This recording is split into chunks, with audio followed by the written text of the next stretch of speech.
लब्बैक या रसूल अल्लाह। ईमान वाले ईमान के साथ दम लगा के दे सदा मदीने की सरकार को। लब्बैक या रसूल अल्लाह। माफ करना उनकी अपनी जन्नत की गारंटी रहे न रहे,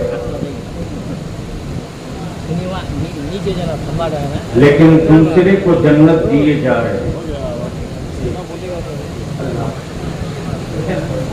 आगे आगे नहीं, आप लोग जिम्मेदार लोग नहीं रहेंगे तो भैया क्या सुनाएगा बेचारे बेचारे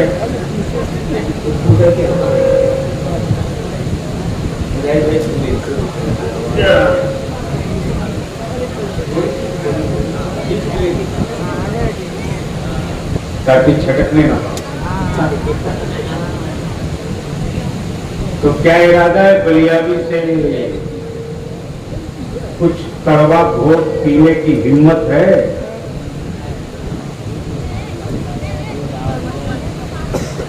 अरे बलियाबी से कुछ सुनने का मूड है? कितने लोगों का? उठाए रखो, पूरा देख लेता।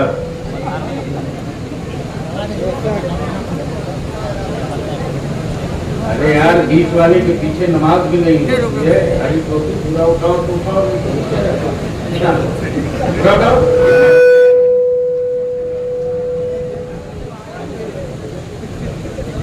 अरे उठाए रखो इतनी जल्दी हाथ।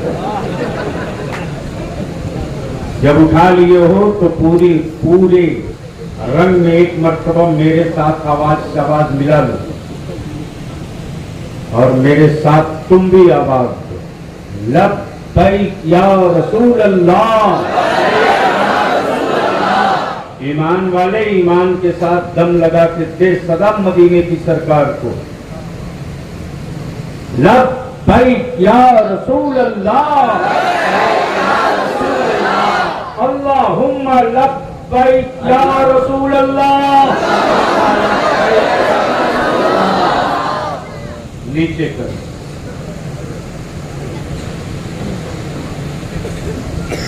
बलियाबी की तकरीर में कड़वी दवा होगी। बलियाबी न अपने जलसे के सामीन और कमेटी को खुश करने की कोई गुफ्तगू करता है,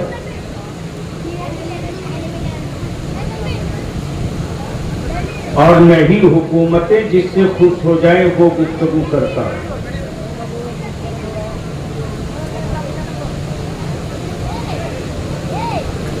और याद रखना, कड़वी दवा ही जल्दी असर करती है।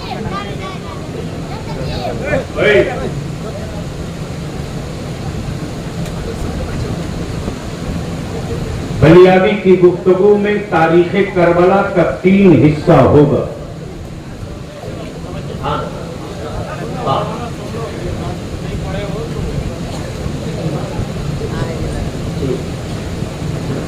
आखिर करबला में 72 ही क्यों गए? क्या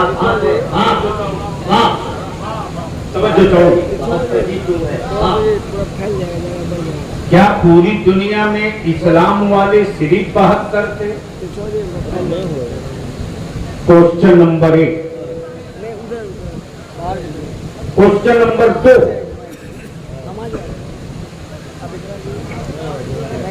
कि आखिर मेरे नबी के नवासे ने मक्का क्यों नहीं चुना, करबला क्यों?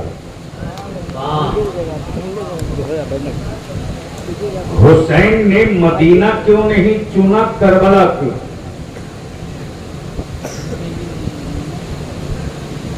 सवाल नंबर 3, कि दुनिया में जंगें बहुत हुई, आज तक करबला का नाम जिंदा क्यों है? अब अगर सुनने के मूड में आ गए हो तो सारा मजमा यहीं से शुरू हो जाओ, दरूद शरीफ पढ़कर।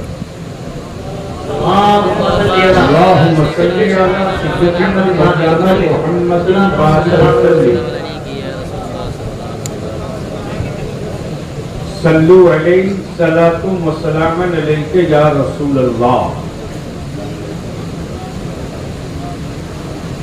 आपने बारहा ये दो शेर सुना है।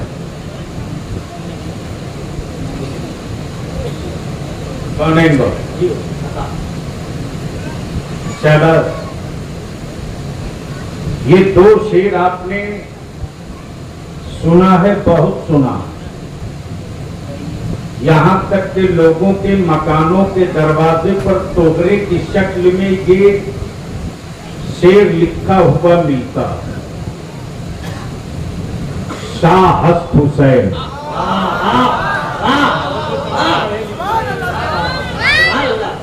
पढ़े लिखों की गुफ्तगू हो रही है, पढ़े लिखे सुनो। क्या कहा? शाह हस्त हुसैन, बादशाह हस्त हुसैन, बादशाह अस्त हुसैन, तीन अस्त हुसैन। समझ में आ गई? स्टेज पर तो बोल लेंगे। क्या कहा? क्या कहा? तीन अस्त हुसैन, तीन पना हस्त हुसैन,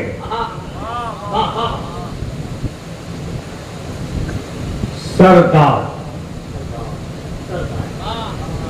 नदार, दर दस्ते यजीद, सरदार नदार, दस्त दर दस्ते यजीद, हक्का के बिनाए लाइला हस्त हुसैन। अगर इसी की बुनियादी अपने कम इल्मी की बुनियाद पर भी वजाहत कर दे तो 2.5 घंटे लगेंगे। इसलिए कि करबला वो नहीं है जो मुस्कुराकर कोई सुना दे और आप मुस्कुरा के सुन लो। लेकिन हैरत भी हो रही है, शर्म भी आ रही है। ये आए हो मेरे हुसैन का जिक्र सुनने और सर ढकने की तौफीक तक ना हो सकी।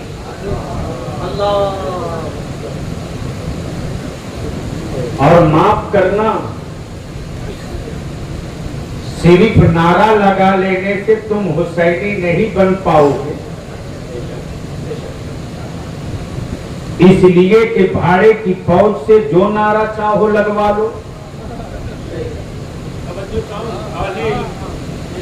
भाड़े की फौज से जो नारा चाहो लगवा लो, किराए की फौज से जिसका नारा चाहो लगवा लो। लेकिन लेकिन लेकिन लेकिन जब आशिक़े रसूल होगा तो उमैया का कोड़ा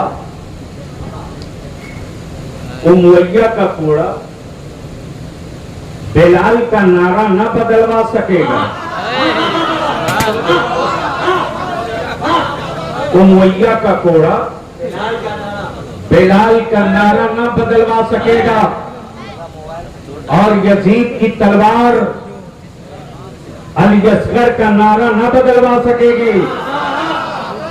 और मौला अली की बेटी सैयदा ज़ैनब का इस्तक़लाले दीन यजीद के गुंडे न बदलवा सकेंगे। लेकिन माफ करना, हरा कपड़ा पहनकर कोई हुसैनी नहीं हो सकता।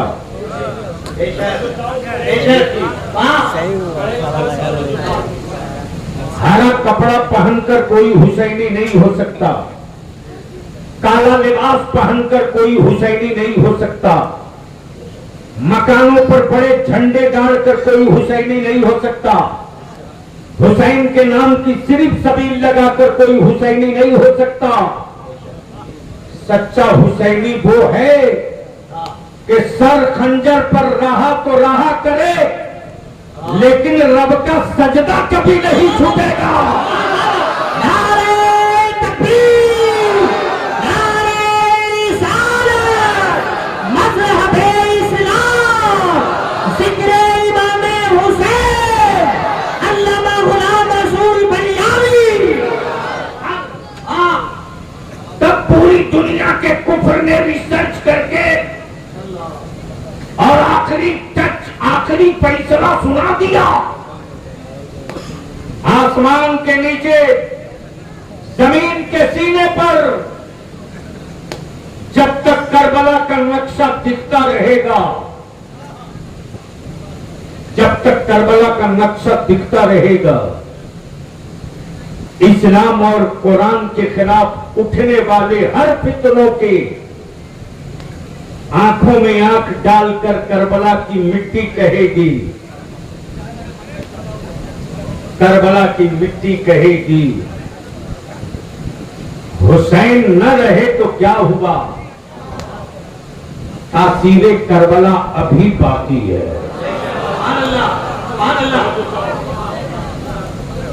हाँ, सुन सकते हो तो सुनिए, इसलिए कि प्लीज अब ज्यादा क्लास पर चलो हो गया। यही तो मुसीबत है, जब दुनिया के लोगों की हुकूमत खतरे में पड़े तो इकट्ठा हो सकते हैं, और आज 75-77 साल से मुसलमान टूटा रहा, कभी इकट्ठा नहीं हो।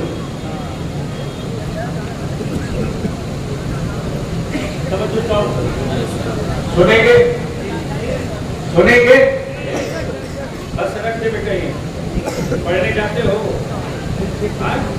अब ये पैसा ले जाओ, कॉफी खाना है, स्कूल जाओ, ले लो मेरी तरफ से, ले लो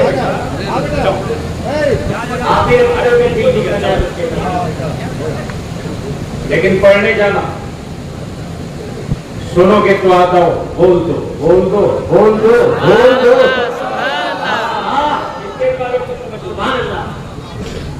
जंगें बहुत हुई, जंगें बहुत हुई, फिर होंगी। मुल्कों की जंग, सरहदों की जंग, कबीलों की जंग, अमीरी गरीबी की जंग, अनपढ़ पढ़े लिखे की जंग, राजा रियाया की जंग। जंगों से जमीन खाली नहीं, जंगों से जमीन खाली नहीं। 1.5 हाथ नाली की जंग, कब्रिस्तान की 4 दीवारी की जंग, भाई भाई में बाप की बची विरासत की तकसीम की जंग। जंगों से दुनिया खाली नहीं। लेकिन बलियाबी अगर पूछ दे कि भारत और चाइना की जंग किस सन में हुई थी, कौन जीता कौन हारा, तो जो भारत प्रेम के नारे लगाते शायद ना बता सके, 100 में शायद 5 मिले जो बता देगा कि ये जंग फला सन में हुई थी। हिरोशिमा पर इतना बारूद गिरा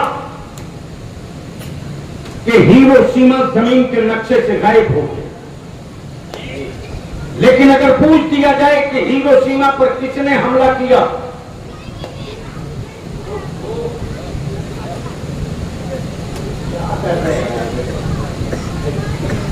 अगर पूछ दिया जाए कि हिरोशिमा पर किसने हमला किया,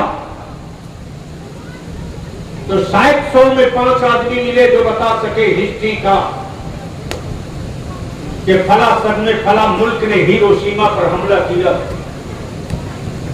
अभी बहुत दिन नहीं बीते, बलियाबी आज खरमंडी में खड़ा होकर पूछते कि इराक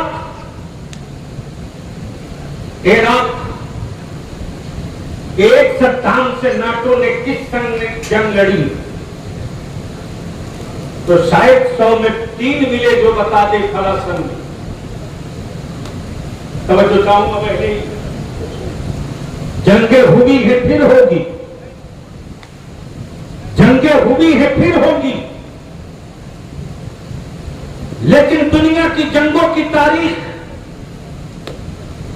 आज जमाने को याद नहीं, लेकिन बाहर हुसैन, तूने करबला में कौन सी जंग लड़ी कि 1300 बरस पहले जो जंग तूने करबला में लड़ी है, आज महीना और तारीख के एतबार से पूरी दुनिया तारीख बताने की। या रसूल अल्लाह जिंदाबाद। आखिर वो कौन सी जंग थी? अब आओ थोड़ा सा जहन को करीब करो। सवाल ये उठता है मेरे हुसैन, शरीयत नबी की, शरीयत नबी की, कानून इस्लाम का, दीन मुस्तफा का, आयत कुरान की, अजमत काबे की, नामूस मुस्तफा का, वकार रसूल की शरीयत की। लड़ना आपको था, अमानत आपके पास थी। हुसैन, फितरत ये है, नेचर ये है कि लड़ने वाला अपनी मर्जी का मैदान मुंतखब करता है। अगर पढ़े लिखे लोग कुछ बैठे हैं तो बोलेंगे तो बोल दूंगा, अरे मुझसे बोलो तो बोल दूंगा, आप से बोल लो तो बोल दूंगा। शरीयत नबी की, अजमत काबे का, वकार दीन का, नामूस नबी की, हुर्मत मुस्तफा के दीन की, अहमियत ज़कात की, वकार नमाज की रूह का। अमीन हुसैन ने, अमीन हुसैन ने, अमीन हुसैन ने। जिसे बचाना है वो हुसैन है, जिसके हाथ में है वो हुसैन है। अब जहन को यही रोक ले। सवाल यह उठता मेरे हुसैन, शरीयत नबी के दीन की थी, दीन रसूल का था, तो नाना का मक्का क्यों नहीं, करबला क्यों? करबला क्यों? अरे बेटा बैठ जाओ, कहां मेरा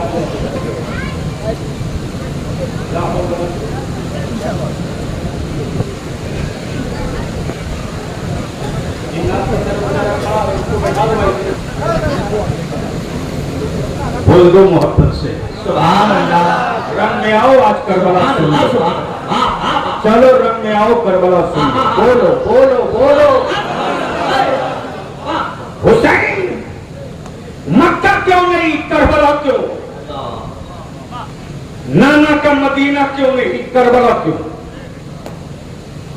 हुसैन, बाबा का खैबर क्यों नहीं, करबला क्यों? बद्र का मैदान क्यों नहीं, करबला क्यों? ओहद की वादी क्यों नहीं, करबला क्यों?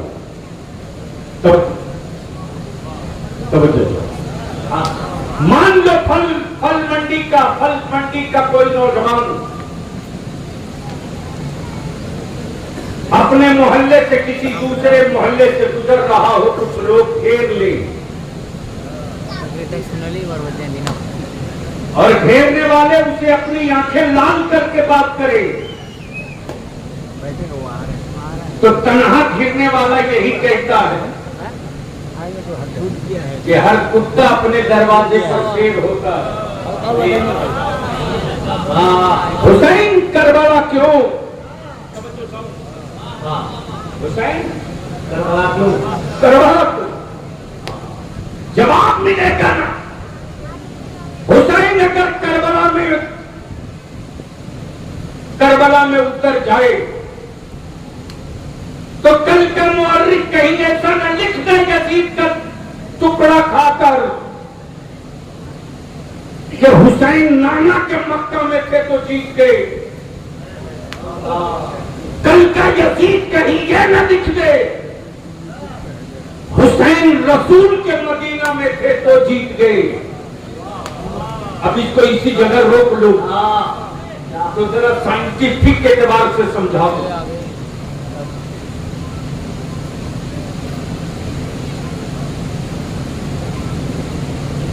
देखो बलियाबी से तकरीर करानी पड़ती, ये बीच में आना जाना लगेगा, बस खाना पूरी करूंगा तकरीर देखो।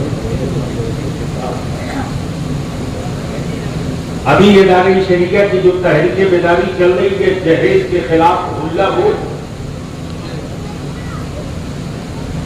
और नामूसे रिसालत के लिए कानून बनाने का सवाल, मॉब लिंचिंग, टोपी दाढ़ी देखकर आतंकवादी कहने वाले गुंडों के खिलाफ मुस्लिम सेफ्टी एक्ट का डिमांड। और बलियाबी ने दो टुक कह दिया है कि इसी पर आर पार होगा। अब बहुत दिनों तक टोपी और दाढ़ी की हुर्मत को चौराहों पर नीलाम नहीं होने दिया जाएगा। हुकूमत चाहे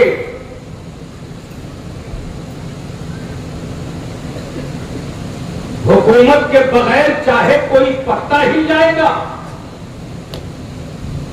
औरों को कोई समझा सकता है, बलियाबी को नहीं। सुभान अल्लाह, सही बात पकड़े हैं।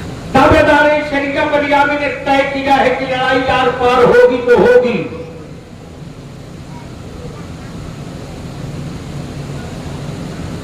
होगी तो होगी। जिस तरह भारत में इज्जत के साथ जीने के लिए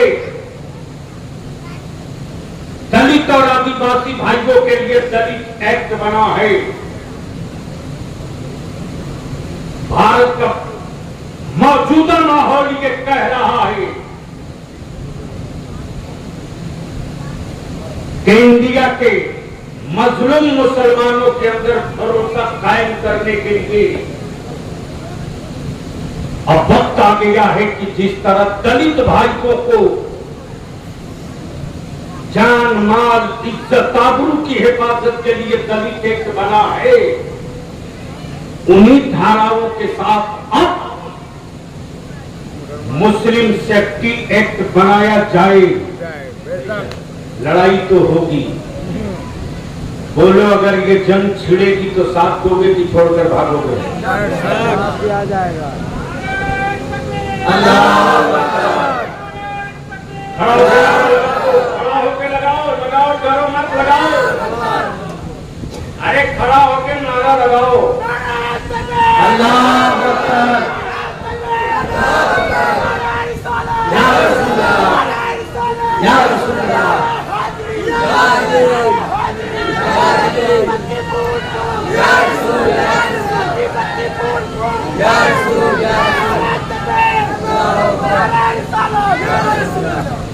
और अभी ये गाड़ी रुकने वाली नहीं है,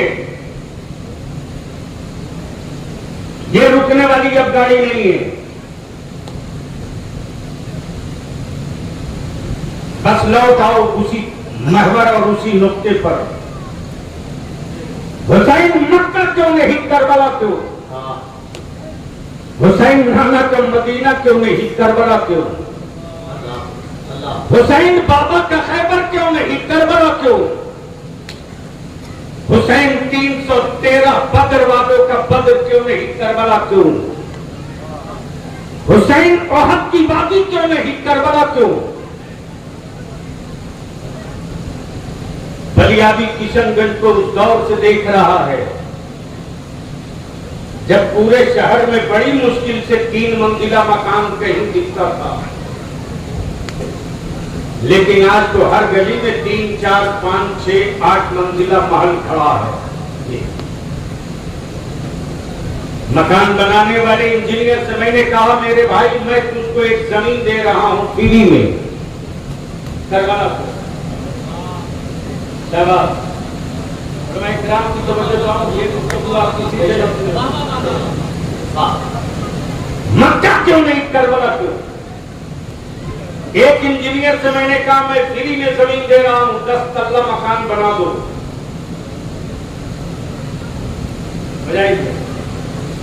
इंजीनियर ने कहा बलिया भी 10 मंजिला नहीं 20 मंजिला बना दूंगा, लेकिन पहले जमीन देखूंगा।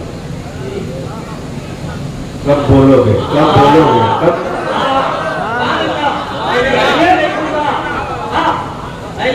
जमीन देखूंगा। पढ़े लिखे लोग पहले जमीन देखूंगा। लाया एक नदी के किनारे महानंदा के दिखा दिया। मैंने कहा ये प्लॉट है 30 बीघे का। इंजीनियर बोल पड़ा बलियाबी मुफ्त में जमीन तो जमीन, बिल्डिंग बनाने का फुल पैसा दोगे तब भी नहीं बनाऊंगा। हुसैन मक्का क्यों नहीं, करबला क्यों? हुसैन मदीना क्यों नहीं, करबला क्यों? जैसे ही महानंदा की मिट्टी दिखाया, बोला फ्री के साथ पैसा दोगे तब भी नहीं बनाऊंगा। मैंने कहा क्यों? बोल पड़ा इंजीनियर की हर बिल्डिंग हर जगह नहीं बनती। जितनी ऊंची इमारत हो उतनी ही मजबूत मिट्टी होनी चाहिए। इसलिए बड़ी बिल्डिंगों को बनाने से पहले मिट्टी की सैंपलिंग की जाती, कंप्यूटर पे लोड बांट के देखा जाता यहां की मिट्टी कितना लोड ले सकती। हुसैन मक्का क्यों नहीं, करबला क्यों? मैंने कहा मिट्टी ही तो है, बना दो। इंजीनियर बोल पड़ा मुमकिन नहीं।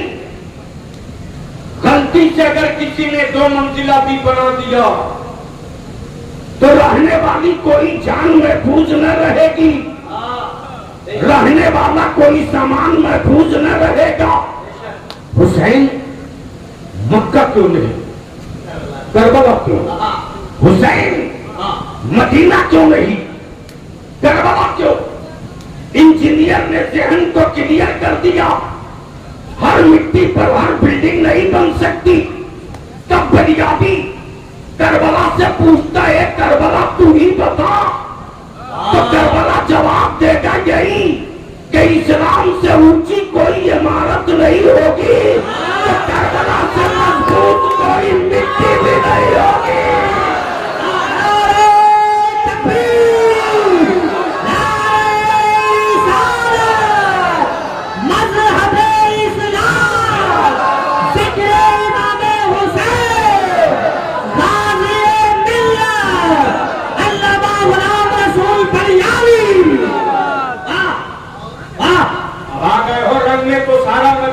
के हाथ उठा के या हुसैन, और लगा जोर से या हुसैन, या हुसैन, या हसन, या हसन, या हुसैन। अब बलियाबी कहता हम छुपकर हसन का नाम नहीं लेते, हम खुलकर हुसैन, हम छुपकर हुसैन की बात नहीं करते। अमा जो जिसका होता है वो उसकी बात करता है। हुसैन मेरे हैं, हम कयामत तक बात करते रहेंगे। बलियाबी कहता है यजीद वालों, यजीद वालों, चौराहे की जमीन चाहे जिसकी हो, लेकिन झंडा हुसैन का गड़ता। शहर चाहे जिसका हो, पर जब मेरे हुसैन का लगता, और ये वो महान हिंदुस्तान, अजीम भारत, मोहब्बत की जगह, प्यार की जगह, सद्भाव की जगह, भाईचारे की जगह, आपसी स्नेह और मोहब्बत की जगह। बलियाबी कहता सुनो, भारत से ईमान वाला सिर्फ इसलिए मोहब्बत नहीं करता कि मकान यहाँ है, घर यहाँ है, कारोबार यहाँ है, मिट्टी यहाँ है, जमीन यहाँ है, बाप दादा की कब्रें यहाँ है। सिर्फ ये बुनियाद नहीं है, बल्कि अल्लाह के एक होने का जो ऐलान करने वाला नबी आया था वो मक्के में नहीं आया, भारत में आया है।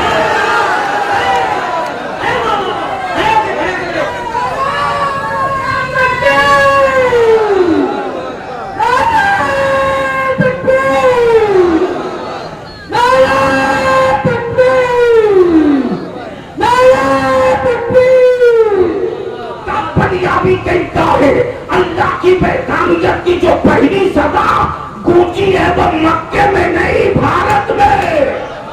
और काबे के तवाफ करने के लिए जो पहला मुसाफिर गया, जो पहला मुसाफिर काबे के तवाफ को गया वो मिस्र से नहीं, भारत से। बोलो बोलो अब बलियाबी अर्ज करता है करबला तेरी तरफ ये कैसे पता चला कि करबला की मिट्टी सबसे मजबूत है? किसी मौलवी ने बताया? नहीं। किसी मुल्ला ने बताया? नहीं। किसी ताबीज बेचने वाले दुकानदार ने बताया? नहीं नहीं नहीं। फिर कैसे पता चला? तो पूरी दुनिया के इंजीनियरों ने जवाब दिया, सुन बलिया भी सुन। मिट्टी की सैंपलिंग और उसके वेट को तौलने का पैमाना बहुत बाद में आया है। सुन, हुक्म रब का था, हुक्म रब का था। मिट्टी करबला की थी, उठाए जिब्राइल थे। नारे तकबीर, नारे रिसालत, जिक्र इमाम हुसैन अल्लामा गुलाम रसूल बलियावी साहिब किबला, शहनशाह तरंगम हजरत शहनवाज हसन उड़ीसा। चलिए 15-20 मिनट और बर्दाश्त करिए, इतनी देर तो कर ही लो।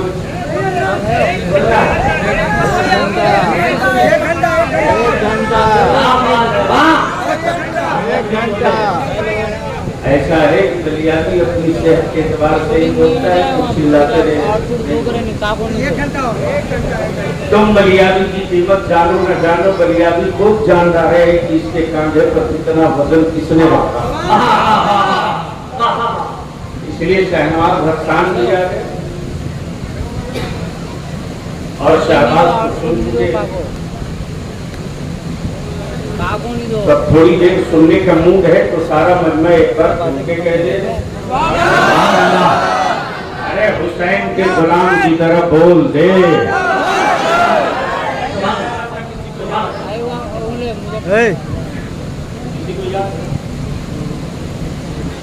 इन्ना लिखा है कोई हजरत तो बकिया स्टेज पर होती है क्या?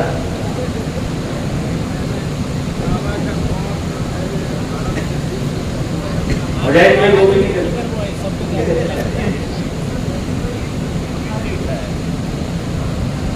हुक्म रखा, मिट्टी करबला की उठाए जिब्रील, फैसला मुस्तफा करे।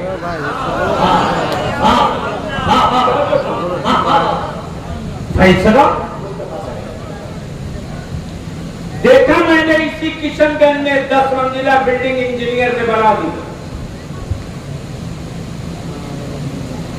मैंने पूछा कॉन्वेंट रजा से, भैया ये किसकी बिल्डिंग है? कहा एक आदमी की नहीं, ये अपार्टमेंट है। माफ करना, अल्लाह कब्रिस्तान में सोने की तौफीक दे, आमीन। अपार्टमेंट में रहने की हिम्मत न दे। होना तो होगा ही। इसलिए कि मैं जानता हूं कि सामने वाले दरवाजे के अंदर लाश रखी है, लेकिन उसके सामने वाले दरवाजे से टीवी की आवाज भी कम नहीं होती।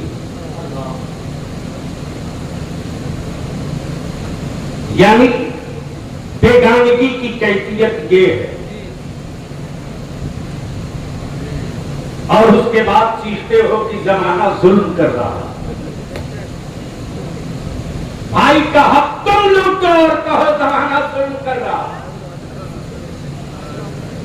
मस्जिदों का पेट तुम खाली रखो और कहो मैं भूख से मर रहा हूं।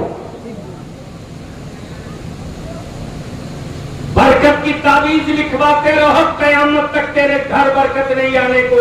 बेशक बेशक मस्जिदें खाली रहेगी, तेरे घर बरकत नहीं आएगी रे। और मस्जिदों का पेट 5 वक्त भरते रहो। देखता हूं करीबी की क्या औकात है जो ईमान वाले के चौखट पर आ जाए।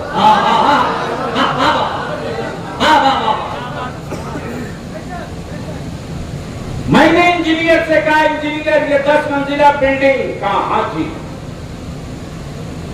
मैंने कहा एक बात बता दो कि ये 10 मंजिला बिल्डिंग है, अगर जलजला आएगा तो ये कितने वाइब्रेशन का जलजला बिल्डिंग बर्दाश्त कर लेगी? इंजीनियर ने जवाब दिया कि लोहे की मोटाई, गिट्टी की क्वालिटी, सीमेंट की मजबूती, पिलरों का करीब करीब होना, बीम का मोटापा, तामीर की जितनी अच्छी टेक्निक हो सकती है सबका इस्तेमाल कर ली। फिर भी मटेरियल की बुनियाद पर मैं इतने ही कह सकता हूं कि अगर 5 पॉइंट का जलजला आएगा यानी 5, तो ये बिल्डिंग हिल के ठहर जाएगी। अब 5 प्लस होगा तो ये बिल्डिंग डोलने लगेगी, और गलती से अगर 6 हो गया तो ये बिल्डिंग पानी की तरह जमीन पर तैरने लगेगी। मैंने कहा सारी क्वालिटी के बावजूद भी टोटल यही है। कहा इससे आगे की कोई गारंटी नहीं ले सकता। बलियादी यहीं से खाके करबड़ा चूम कर बोल पड़ा, हुसैन आपने नाना के दीन और शरीयत की हिफाजत के लिए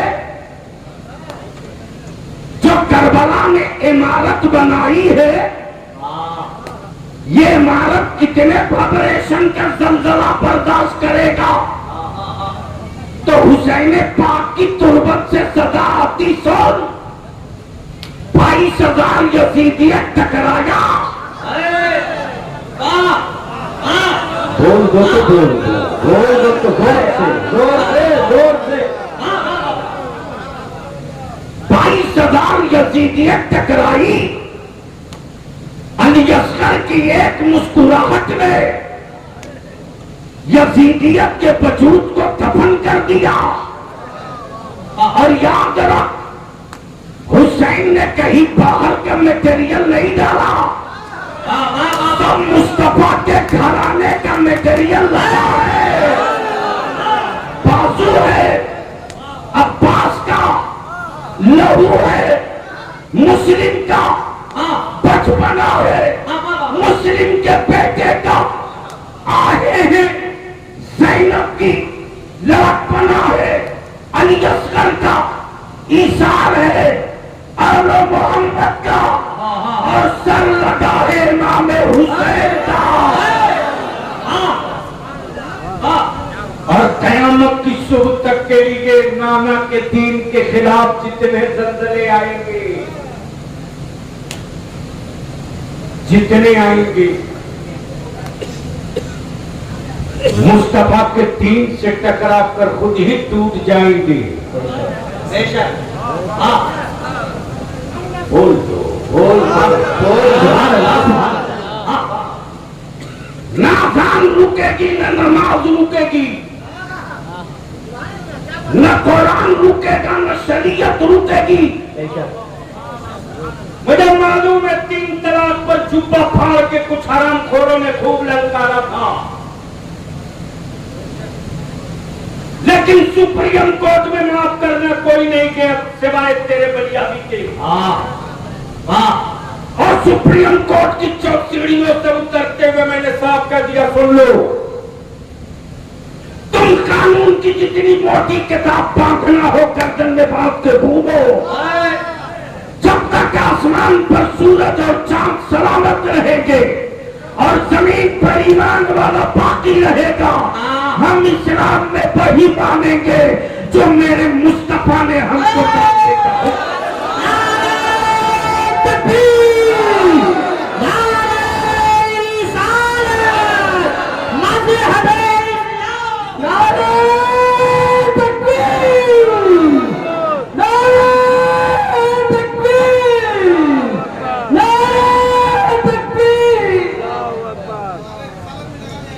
नारे रिसालत भी बोल लो।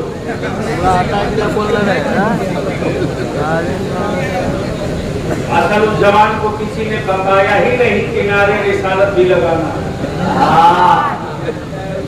माफ करना, कुछ मौलाना लोगों ने भी मेरे बच्चों को बुद्धिल बनाने में फतवा कम नहीं ठोका। और ये भी सही है कि जब मजहबी काम में आलिम आराम करेगा तो आवारे और कुंडा जगह ले लेंगे, और जब आलिम सड़कों पर रहेगा तो किसी कुंडे की औकात नहीं जो इस्लाम की रूह को घायल करने के लिए वो घर से निकल जाएगा। तो सुनोगे तो बोल दो, अरे लहर के बोल दो। 2 पॉइंट क्लियर। तीसरा 72 ही क्यों? बोलोगे तो बोलो, अरे झूम के बोल दो तो बोल दो। माज़अल्लाह, क्या पूरी दुनिया में सिर्फ 72 ही मुसलमान थे क्या?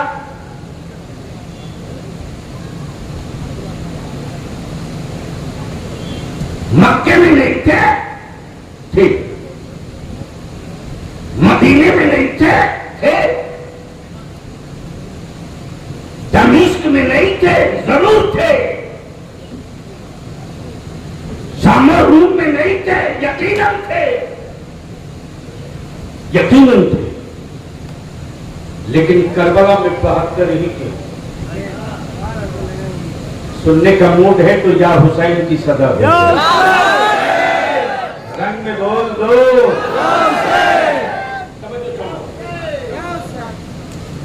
72 ही थे। मेरे नबी ने क्या कहा? हुसैन मुझसे।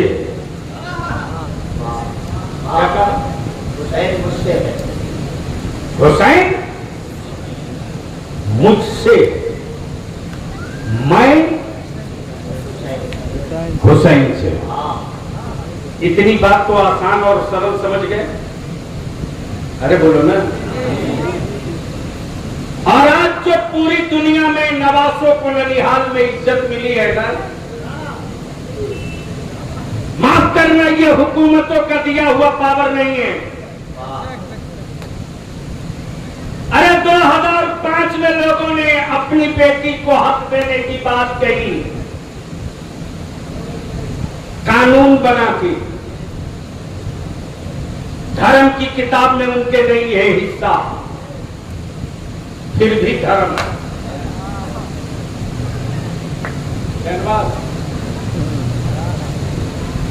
कभी कभी पढ़े लिखों की भी बात सुनो। 2005 में लोगों ने बात कही कि बेटियों को भी हिस्सा मिलना चाहिए। मास्टर मुझे यही है, लेकिन ये मोरे मुस्तफा का इस्लाम है। 1400 बरस पहले मेरे नबी की शरीयत ने कह दिया, बाप की प्रॉपर्टी में बेटों को हिस्सा मिलेगा तो बेटियों को भी हिस्सा मिलेगा। और बलियाबी तो कहता है कि जिस दिन बाप अपनी बेटियों को विरासत में हिस्सा देना शुरू कर दे, पुत्र मोह छोड़ दे, अल्लाह का खौफ उतार ले दिल में, और हर बाप अपनी बेटियों को अपनी प्रॉपर्टी में शरीयत के मुताबिक हिस्सा दे दे,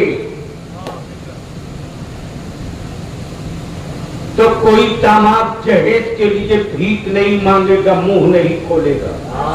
बेशक बेशक।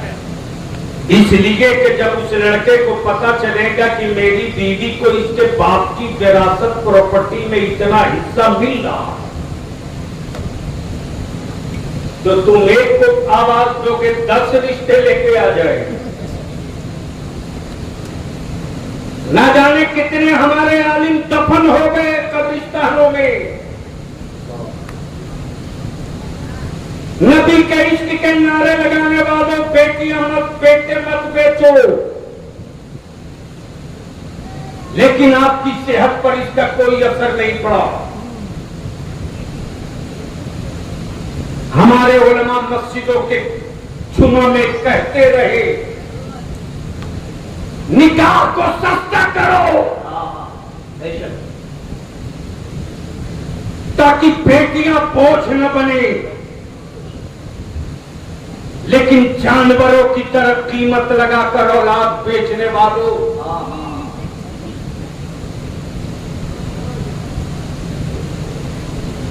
अगर तेरा खून सही है ना, तो बेचने से पहले अपने आप से पूछ लेना,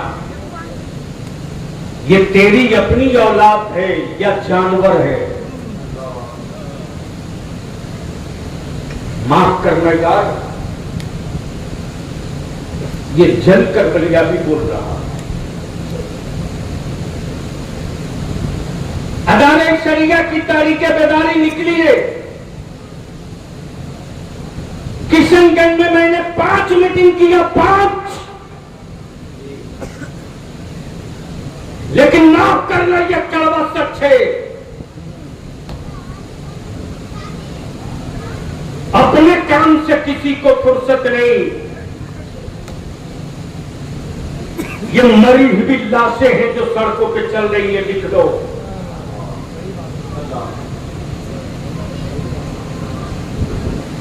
और सड़कों पर चलती लाशें हैं ये।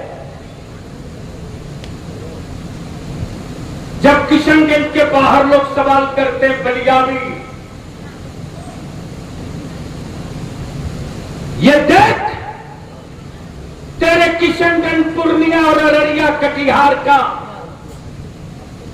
मुसलमानों का तालीमी ग्राफ कितना नीचे है,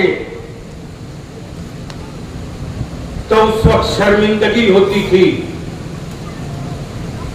लेकिन जब करीब से हुकूमत की रिपोर्ट देखी,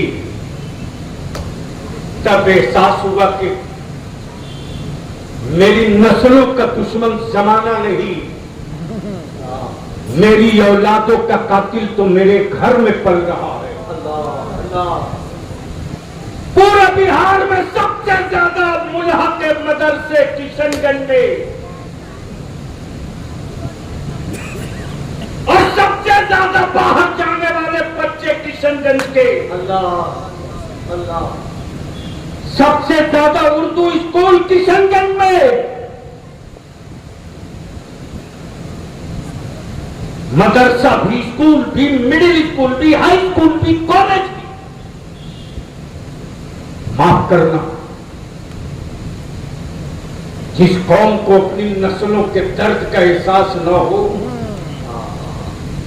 उसके जख्मों पर कोई मिर्च और नमक रगड़ दे,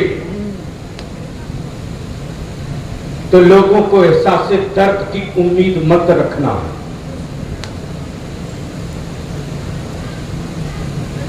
बलियाबी तो ये तहरीक लेकर निकल पड़ा है, निकाह सस्ता करो।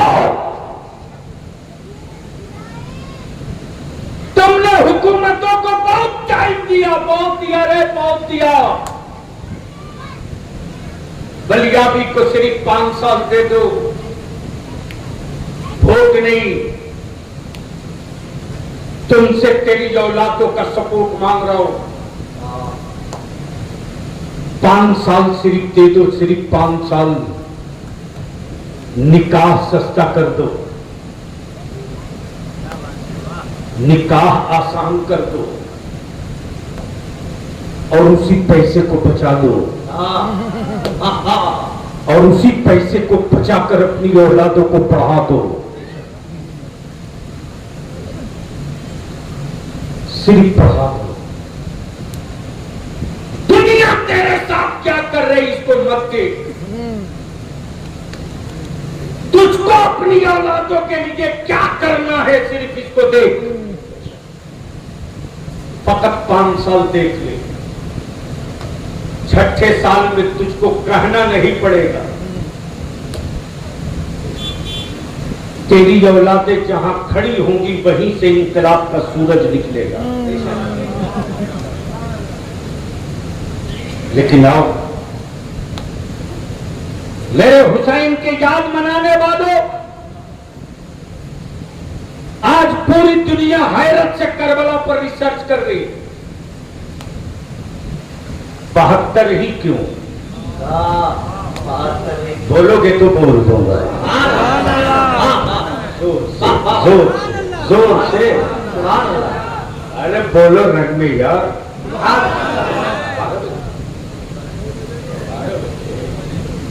बस 5 मिनट सुन लोगे ना? नहीं ज्यादा सुनेंगे। 1 घंटा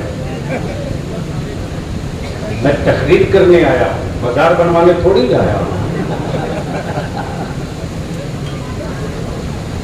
तो सुनोगे तो एक बार झूम के या हुसैन, मस्ती में, रंग में, इश्क में, अकीदत से, मोहब्बत से, उल्फत में।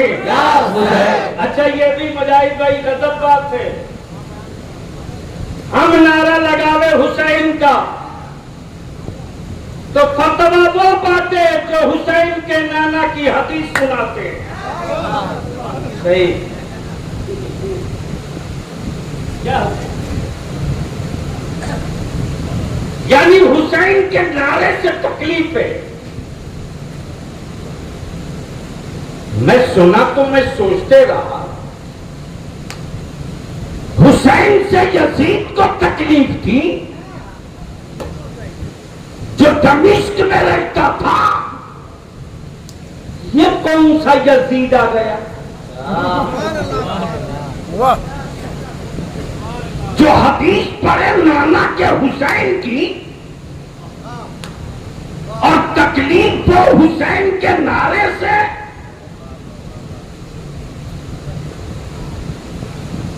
और नबी क्या कहें? हुसैन मुझसे। जोर से, जोर से, जोर से, जोर से।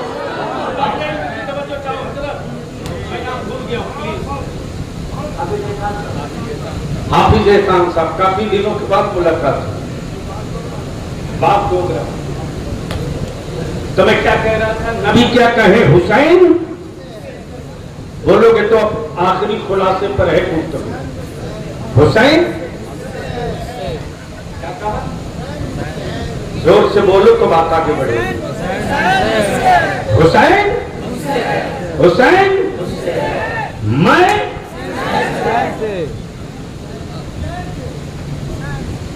शहनवाज, ये बात तो समझ में आ गई। फातिमा नबी से, फातिमा नबी से, हुसैन फातिमा वो अली से, फातिमा वो अली से। मेरे नबी ने अपनी बेटी के बारे में यह ना कहा,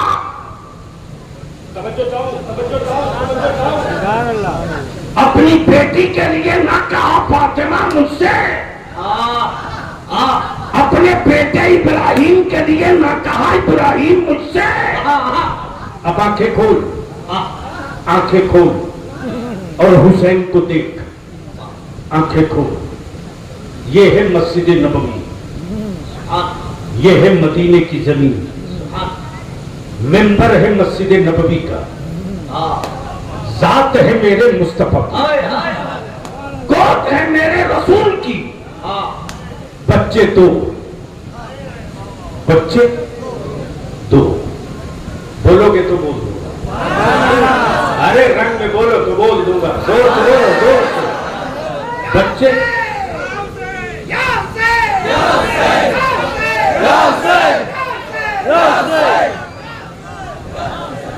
पूरा मत पा या हुसैन या हुसैन या हुसैन या हुसैन या हुसैन हैदरी हैदरी इश्क मोहब्बत इश्क मोहब्बत इश्क मोहब्बत इश्क मोहब्बत हुजूर गादी मिल्लत जिंदाबाद रईसुल कलम जिंदाबाद।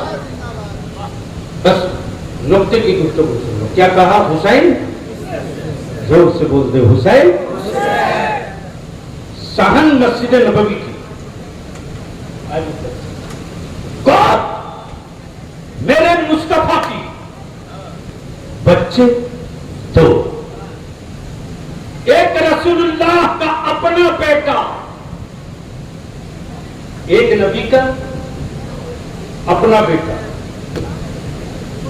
और एक मेरे रसूल की बेटी का बेटा। सुभान अल्लाह। एक मेरे मुस्तफा की बेटी का बेटा, गोद नबी की।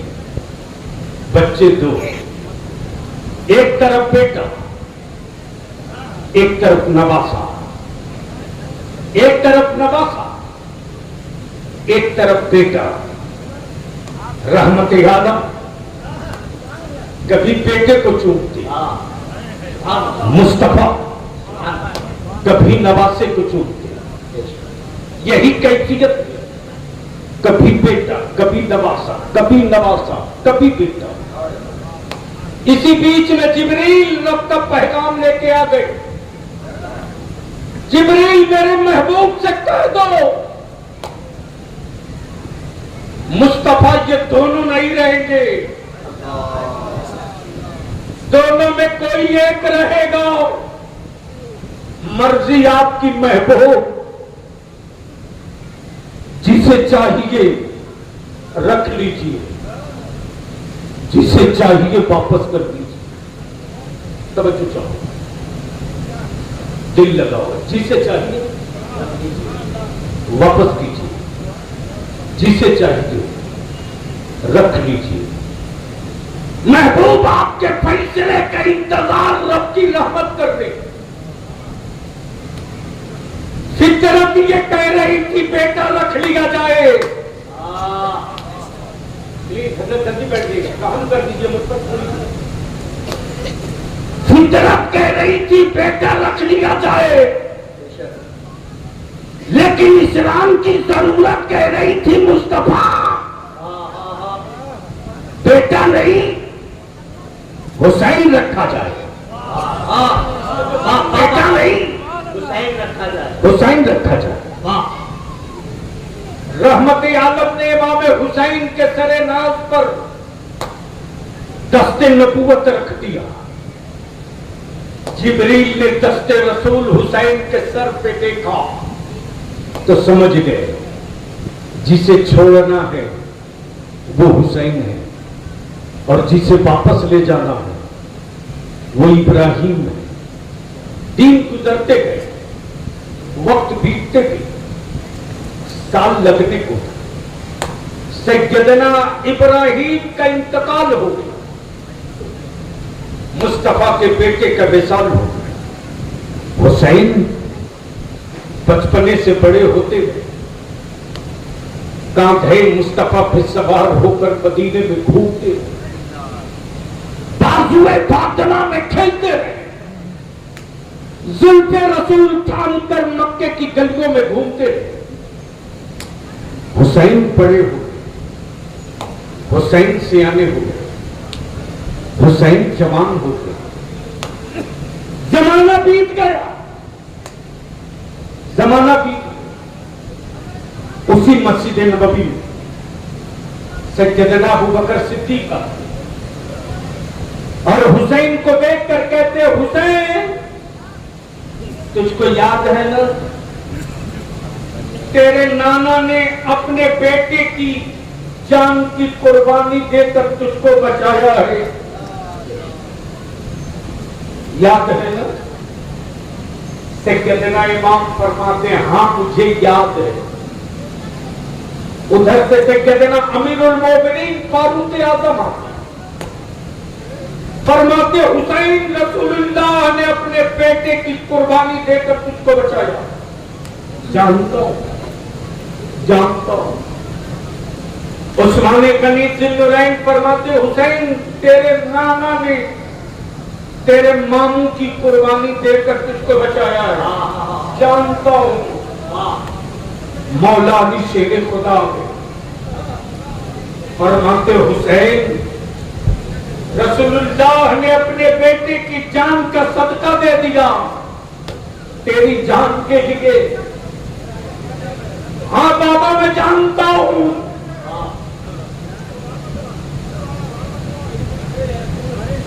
कहां गया? ये मुझे नहीं पता है, नहीं पता है।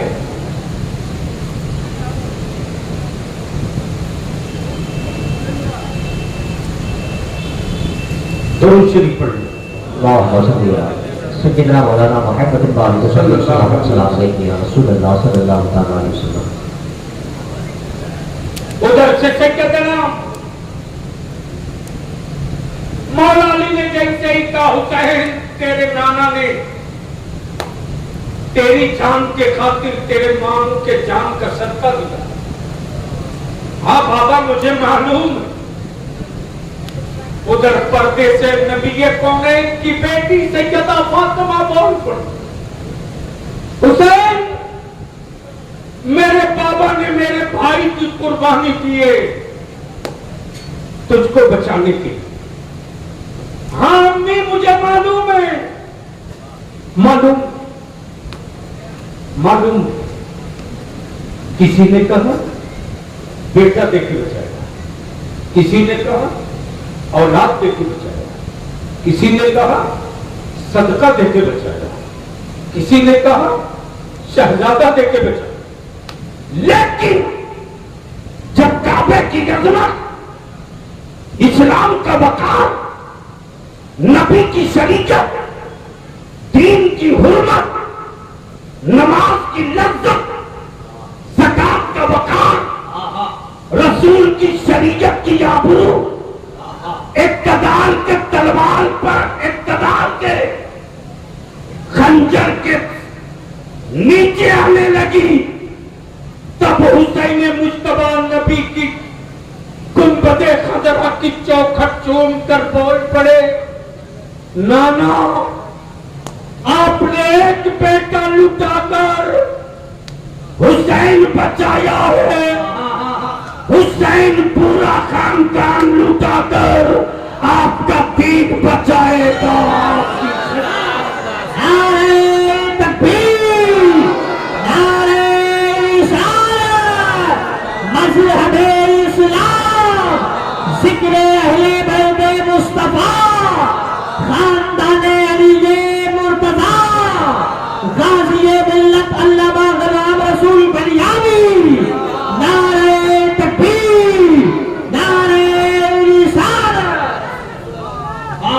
आखिरी हिस्सा गुफ्तगू का यौम आशूरा के दिन शहादत के बाद मेरे इमाम के सरे पाक को नेज़े पर रखकर इब्ने ज़ियाद चला था, चला। जब करबला से ये काफिला निकला है तो मर्दों में एक काबिदे बीमार जिनके हाथों को पीछे रस्सियों में बांधकर खच्चर पे औंधे मुंह लिटाया गया था। इब्ने ज़ियाद के हाथों में नेज़ा, और उस नेज़े पर मेरे हुसैन का सर। बलिया भी तुझसे पूछता है, हिम्मत है तो जवाब दे। जोर से बोल, अरे बोल, ऐसी गुफ्तगू बुला रहा हूं कि गट्टा थाम करके इस्लाम के दुश्मनों के दांत रंगीन कर दोगे। बोलोगे तो बोल होगा। जोर से बोल दे, जोर से बोल। इसी भारत में एक बिगड़ैल ने मुझसे पूछ दिया, बलियावी साहब, हम कैसे मान ले कि कुरान ही हक है? मैंने कहा मानना तो यूं भी पड़ेगा कि तेरे यहां आंख वाले तेरे धर्म की पूरी किताब याद न कर सके, लेकिन यहां नाबीना भी 30 पारा कुरान याद कर लेता है।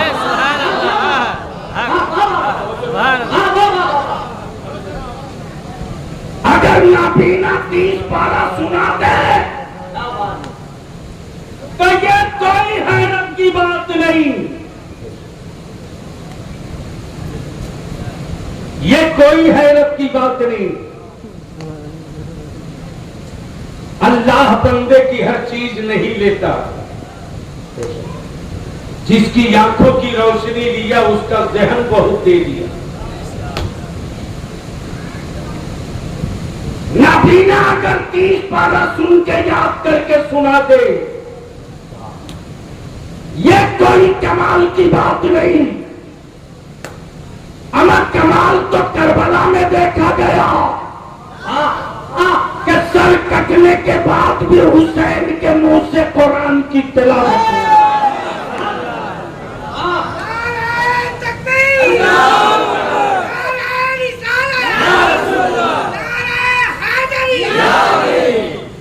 लेकिन माफ करना, ये कड़वा सच है किशनगंज वालों।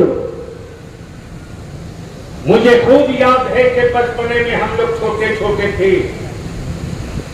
मास्टर साहब जब मोहल्ले में गांव में किसी का इंतकाल होता था तो बड़े बुजुर्ग कहते थे बच्चों से कि जाओ 12 तहसील लाओ, जाओ 12 तहसील लाओ। पता नहीं वो रिवाज किशनगंज में है कि नहीं है? अभी जिंदा है? अरे बोलो ना।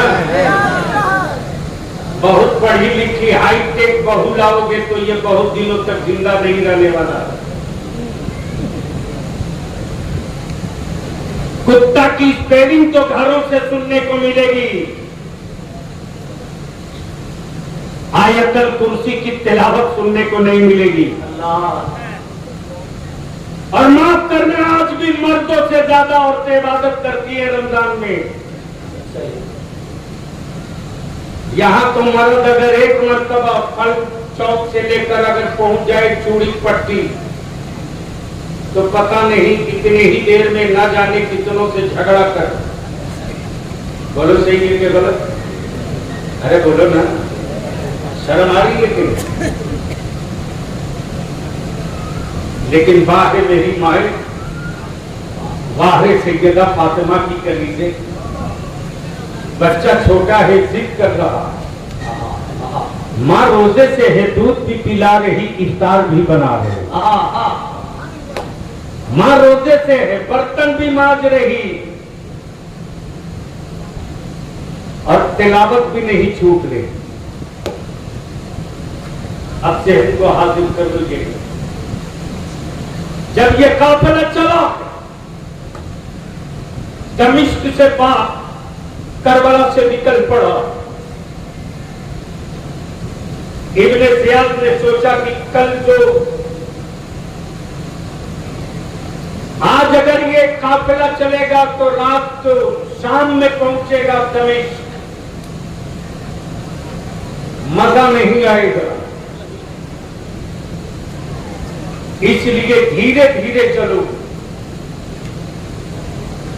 ताकि हम दमिश्क में उस वक्त दाखिल हो जब बाजार खुले हो, लोग सड़कों पर हो और हम हुसैन के घराने की बीवी और बच्चियों की सरों की चादर छीन कर रुसवा करेंगे। अल्लाह, ये सोचकर दमिश्क से बहुत पहले ही काफिला रोक, रात बीतते गई, रात गुजरते गई, 12 या 13 मुहर्रम की ये तारीख है। आसमान का चांद निकला। अहले बैत की औलादे खेमे में पड़ी है।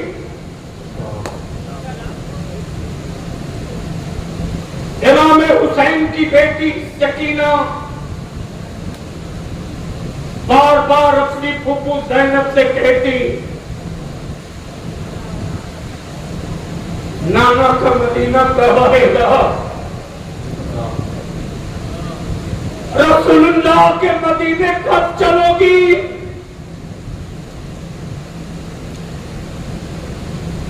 हमें मुस्तफा के मदीने पहुंचाओ,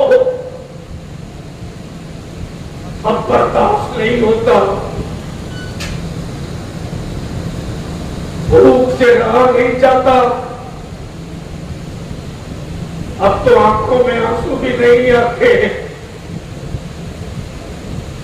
अचानक एक औरत सर पे कुछ सामान लिया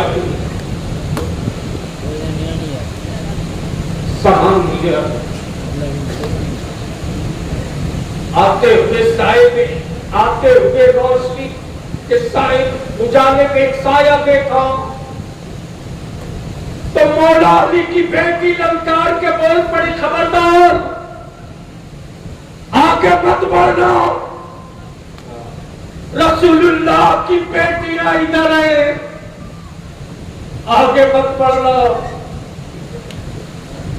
आने वाला कोई मर्द नहीं था, आने वाली औरत खातून सर पे कोई सामान लिए आ रही। उसने आवाज पहचान लिया, वहीं से आवाज देती।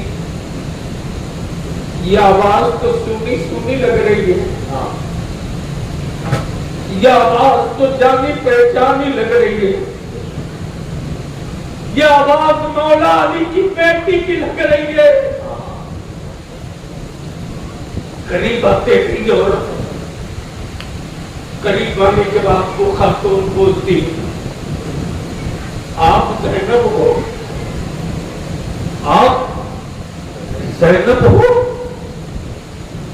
इमाम हसन की बहन हो? हाँ हाँ। फरमाती आने वाली खातून, एक ज़ैनब, मैं कोई पराया नहीं हूं, मैं कोई अजनबी नहीं हूं। हुसैन की पैदाइश की खुशी की खबर जब मौला अली को सुनाई गई थी ना, तो आपके बाबा ने मुझको खरीद कर आजाद किया था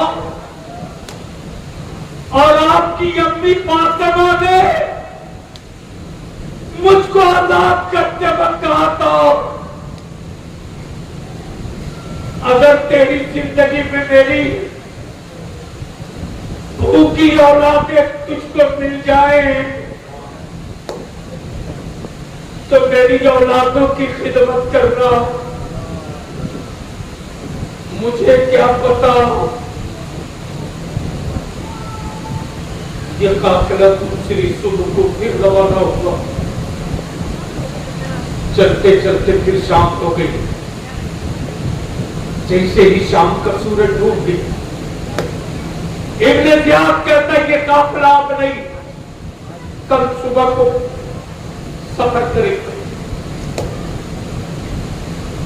जिस तरह हुसैन को नेज़े पर रखा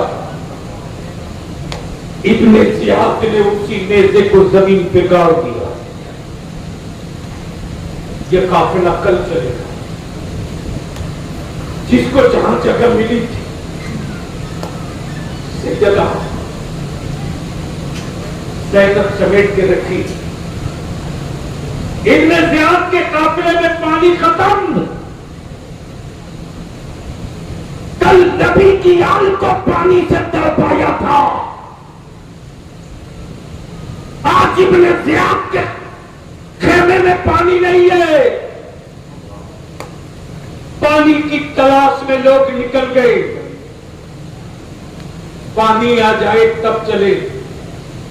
सूरज निकलते चढ़ते, जब धूप की तमाजत पड़ी, धूप की तमाजत पड़ गई तो सैयदा सकीना धूप की तपिश को बर्दाश्त न कर सकी। एक झाड़ी थी बगल में, खिसकते खिसकते उसी झाड़ी के साए पे पहुंच गए। शायद जब पानी आ गया तो इब्ने जियाद कहता काफिला उठाया जाए, और ये कहकर जैसे ही मेरे इमाम के सर वाला नेज़ा उखाड़ना चाहा तो सरे हुसैन का नेज़ा हिलने को तैयार नहीं। काश के पुस्तकों में एक दो नहीं, कई ने ताकत लगा दिया, लेकिन जिस नेज़े पर हुसैन का सर था वो डंडा हिलने को तैयार नहीं। 10-20 लग गए। तब इब्ने जियाद को होश आया और इब्ने जियाद कहता ज़ैनब आप एक बार गिन तो लो, आखिर हुसैन का सर, हुसैन का सर वाला ये नेज़ा जमीन से निकलता क्यों नहीं? गिन तो लो, कोई छूटा तो नहीं है, कोई छूटा तो नहीं है, कोई छूटा तो नहीं है। जब सैयदा ज़ैनब उड़कर देखती तो देख रही रुबाब भी है, उम्मे लैला भी, सकीना भी। सोहरा नहीं दिखती, सकीना नहीं दिखती, सकीना नहीं दिखती। अचानक सैयदा ज़ैनब की नजर क्या देखती? कोई नेकाब पोश खातून है जो अपने नेकाब में सकीना को छुपाई है और छुपा छुपा करके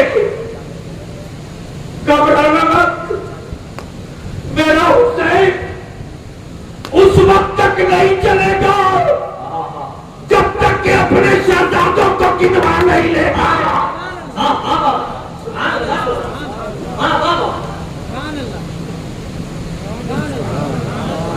काश के गुफ्तगू बलिया भी कहीं और की। जोर से बोल, जोर से बोल, जोर से बोल। बाते शहादत हुसैन ने अपनी औलादों की हिफाजत की और बाते शहादत हुसैन ने कयामत तक के लिए नाना के दीन की हिफाजत। तब मेरे नबी ने फरमाया, मेरे गुलामों, कयामत तक के लिए 2 चीज छोड़ के जा रहा हूं। एक का नाम कुरान, दूसरे का नाम अहले बैत। इसे पकड़े रहोगे, दुनिया तुझको गुमराह न कर सके। मेरे अजीज, जब मैं तुझसे एक आखिरी कड़वा सवाल पूछूं, या तो हुसैनी होने का नारा लगाना बंद कर दो, या अपनी मस्जिदों को सजदों से आबाद। बता कोई माई कलाल कि करबला में किसी हुसैन की औलाद की नमाज कज़ा हुई है? क्या क्या बता दे कोई। और किशनगंज वालों मेरे हुसैन के नाम का कोई झंडा लेके निकले और उसके मुंह से शराब की बदबू आ गई, ये मत देखना ये बेटा किसका है, धक्के मार कर उसको बाहर कर देना और कर देना इस मुकद्दस झंडे को शराबी नहीं छू सकता, जब छुएगा तो नमाजी छुएगा। हुसैन शराबियों के नहीं है, हुसैन नमाजियों के हैं। सलाम ए ताजदार करबला, तेरी रिफातों को सलाम, तेरी ये माफत को सलाम, तेरी सियादत को सलाम, तेरी क़ियादत को सलाम। अस्सलामु अलैकुम व रहमतुल्लाहि व बरकातहू।